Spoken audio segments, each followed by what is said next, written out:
BJP व सपा एक ही सिक्के के दो पहलू। बसपा महासचिव सतीश मिश्रा ने ये सब बातें अपने मंच के माध्यम से लोगों को संबोधित करते हुए कहे।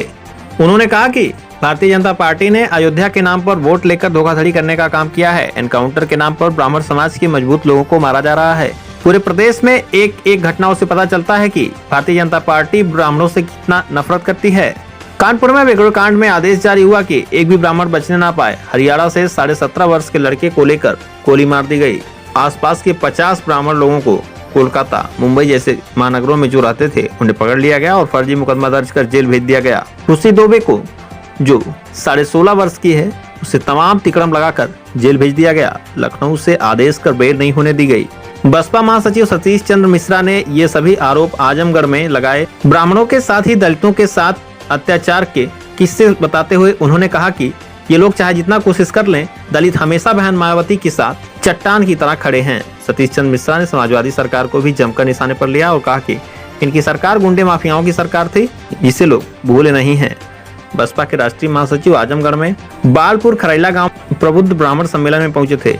ब्राह्मण समाज को एकजुट करने के उद्देश्य से बसपा के चलाए जा रहे प्रबुद्ध जन सम्मेलन कार्यक्रम का आयोजन राष्ट्रीय महासचिव सतीश चंद्र मिश्रा के अगुवाई में किया जा रहा है, जिसकी कड़ी में जनपद आजमगढ़ में 34वां सम्मेलन का आयोजन किया गया, जिसके मुख्य अतिथि सतीश चंद्र मिश्रा रहे। इस दौरान आजमगढ़ में कार्यकर्ताओं ने उनका भव्य स्वागत किया।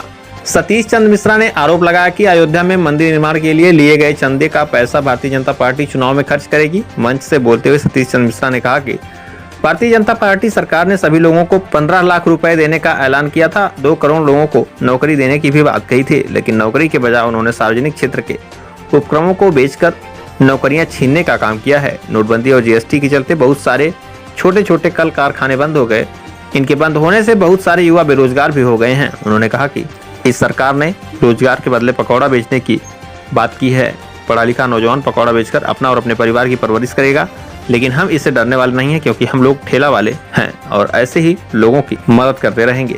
महिलाओं की सुरक्षा पर बात करते हुए उन्होंने कहा कि उत्तर प्रदेश में हर 2 घंटे पर महिलाओं के साथ रेप हो रहा है। अंतर्राष्ट्रीय मीडिया जगत में यहाँ की घटनाओं का जिक्र होता है। किसान की आय दोगुनी करने की बात कही गई थी, लेकिन दोगुना तो छोड़िए, शून्य पर लाकर उन्हें खड़ा कर दिया गया है।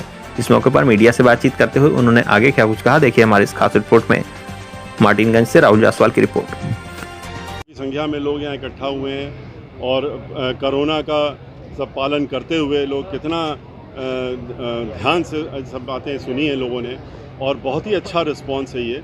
और मैं समझ रहा हूँ कि जिस तरीके से इसी तरह का रिस्पांस जो आपने यहाँ देखा है, इसी तरह का रिस्पांस आज हमको हर जगह मिल रहा है। और उससे ये साफ साबित हो रहा है कि जितना जैसे से हम लोग बढ़ रहे हैं वैसे रिस्पांस और बढ़ता जा रहा है। और लोग इतना परेशान हैं, दुखी हैं इस सरकार से कि वो 6 महीने भी इंतज़ार नहीं करना चाहते हैं। उनको तो ऐसा लग रहा है जैसे कल चुनाव हो जाए तो इनसे छुट्टी पा जाएं, इस सरकार से हम छुट्टी पा जाएं और हम इनकी जुल्म जातियों से छुट्टी पाएं।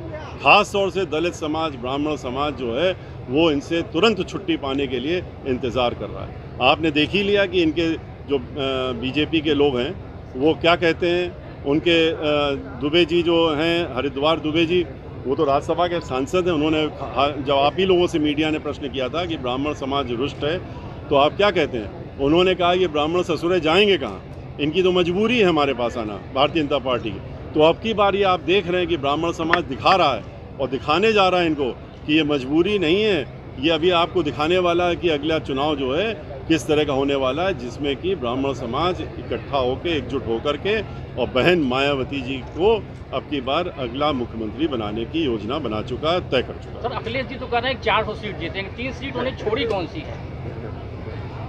अब क्यों छोड़ दी ये तो आप उनसे पूछिए। आप लोगों को उनसे पूछना चाहिए क्यों छोड़ दिया 3 सीटें, और वो 3 सीटें कौन सी हैं ये भी पूछ लीजिए। पर हम लोग अपना जानते हैं कि हम लोग बहुजन समाज पार्टी ना किसी दल के साथ गठबंधन कर रही है, ना करेगी। और बहुजन समाजवादी गठबंधन जरूर करेगी, समाज पार्टी गठबंधन जरूर करेगी, लेकिन किससे करेगी? उत्तर प्रदेश की जनता से कर रही है। वो जनता आपने देखी लिया, हम इनके साथ में गठबंधन कर रहे हैं और हम अपनी पूर्ण बहुमत की सरकार 2007 में जो बनी थी उससे कहीं कहीं अधिक जा कर के अब की बार उत्तर प्रदेश में अपनी सरकार बनाने जा रहे हैं और बहन मायावती जी को मुख्यमंत्री। सर, अफगानिस्तान में जिस तरह से तालिबान ने कब्जा किया, इसके बाद फिर इस देश में ध्रुवीकरण की राजनीति तेज हो गई है। भाजपा उसको अपने पाले में करना चाह रही है, एक ध्रुवीकरण का। देखिए, अब भाजपा का इस तरह के जो तौर तरीके हैं लोगों को भटकाने का, लोगों को सही मुद्दों से हटाने का, किसान क्यों मर रहा है, 500 किसान मर गया आंदोलन करते करते, उनको उसमें कोई फ़र्क नहीं पड़ रहा है, उनकी ज़मीन छीनने का योजना बना दी, हमेशा हमेशा के लिए कानून बना के 3 ठो महिलाओं के साथ हर 2 घंटे में उत्तर प्रदेश में दुराचार हर 2 घंटे में हो रहा है। ये ऐसा तो प्रदेश चल रहा है और किसान लोग बेरोज़गारी से मर रहे हैं, लोग बीमारी से मर रहे हैं, लोगों का इलाज नहीं हो रहा है। इतनी अनेकों समस्याएं इनके सामने आ गई हैं जो इनसे संभाले नहीं समझ रही। तो इसलिए ऐसी ही चीज़ों को लेकर के कभी जनसंख्या के बारे में, कभी ऐसा कानून बनाएंगे जिसमें कि 2 बच्चे हों, 1 बच्चा हो, कभी कुछ करेंगे। इसी तरह की बना करके ये लोगों को भटकाने की कोशिश करेंगे कि मुख्य मुद्दे से लोग अपनी रोटी रोजी, पेट की परेशानी से अलग हट जाएं और इसमें उलझ के रह जाएं। और इसीलिए आपने देखा है कि उन्होंने कहा कि प्रचार प्रसार के लिए हर महीने 300 करोड़ रुपया खर्चा करते हैं हर महीने। ये तो RTI की इन्फॉर्मेशन है, 300 करोड़ खर्चा होते हैं। अभी फिर उन्होंने हज़ारों करोड़ रुपए खाली अपने प्रचार प्रसार के लिए फिर पारित कर दिया, क्यों पैसा पूरा ख़त्म हो रहा है। और चीज़ों के लिए नहीं, स्कूलों के लिए नहीं, अध्यापकों के लिए नहीं, टीचरों के लिए नहीं, नौकरी के लिए नहीं। तो ये भारतीय जनता पार्टी का असली चेहरा, असली रूप ये है। सर, अयोध्या में जिस तरह से